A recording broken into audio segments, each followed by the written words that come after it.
గ్రామ పంచాయతీలకు తొలి విడత అక్టోబర్ 31న, రెండవ విడత నవంబర్ 4న, అలాగే మూడవ విడత నవంబర్ 8న నిర్వహిస్తామని వివరించారు. పోలింగ్ పూర్తి అయిన తర్వాత అదే రోజు గ్రామ పంచాయతీల ఓట్లు లెక్కింపు కూడా చేపడతామన్నారు.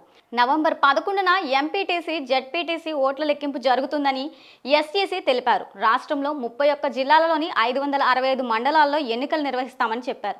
5749 ఎంపీటీసీ, 565 జెడ్పీటీసీ స్థానాలకు ఎన్నికలు జరుగుతాయన్నారు.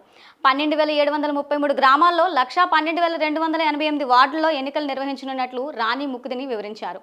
ఎంపీటీసీ, జెడ్పీటీసీ ఎన్నికలు తొలి విడత నామినేషన్ల స్వీకరణ అక్టోబర్ 9, స్వీకరణకు చివరి తేదీ అక్టోబర్ 11, పరిశీలన అక్టోబర్ 12, నామినేషన్ల ఉపసంహరణ అక్టోబర్ 15, ఎన్నికల తేదీ అక్టోబర్ 23, ఓట్ల లెక్కింపు నవంబర్ 11.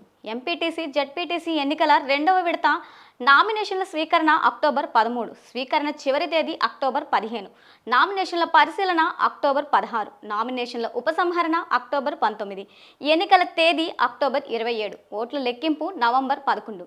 గ్రామ పంచాయతీ ఎన్నికలు తొలి విడత నామినేషన్ల స్వీకరణ అక్టోబర్ 17, స్వీకరణకు చివరి తేదీ అక్టోబర్ 19, పరిశీలన అక్టోబర్ 20, నామినేషన్ల ఉపసంహరణ అక్టోబర్ 23, ఎన్నికల తేదీ ఫలితాలు అక్టోబర్ 31.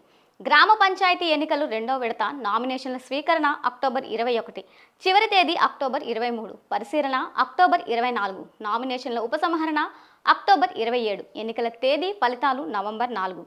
గ్రామ పంచాయతీ ఎన్నికలు మూడవ విడత నామినేషన్ల స్వీకరణ అక్టోబర్ 25, చివరి తేదీ అక్టోబర్ 27, పరిశీలన అక్టోబర్ 28, నామినేషన్ల ఉపసంహరణ అక్టోబర్ 31, ఎన్నికల తేదీ ఫలితాలు నవంబర్ 8.